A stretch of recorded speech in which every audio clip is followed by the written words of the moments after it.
Unit Reskrim Polsek Lubuk Batang Polres Oku berhasil menangkap 3 orang tersangka pelaku pencurian mesin generator listrik milik PT Perkebunan Minanga Ogan.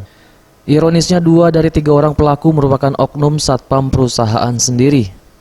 Ketiga pelaku tersebut berinisial JM dan EF yang merupakan petugas keamanan lapangan PT Minanga Ogan.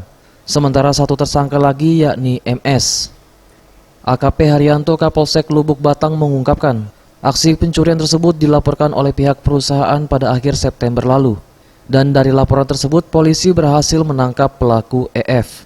Dari pengembangan penangkapan tersebut, polisi kemudian mengamankan 2 nama pelaku lain yang kemudian juga ditangkap saat berada di lingkungan perusahaan.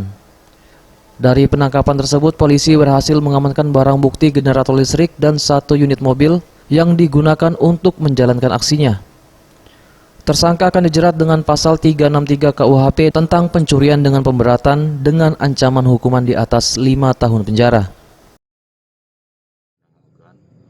Yang mana pada hari Selasa itu kita mendapatkan laporan dari pihak PT Minanga Ogan bahwa ada barang milik mereka yang dicuri. Terus kita melakukan pemeriksaan kepada saksi-saksi dan didapatkan keterangan dari saksi-saksi mengenai orang-orang yang dicurigai.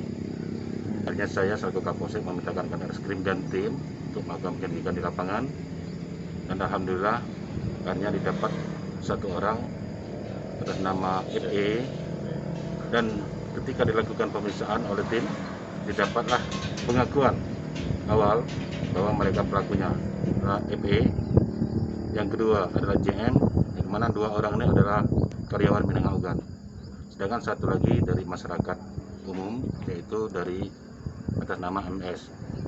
3 pelaku ini kita persangkakan dalam pasal 363 KUHP yang mana ancaman hukumannya di atas 5 tahun penjara. Pelaku ditangkap di mana?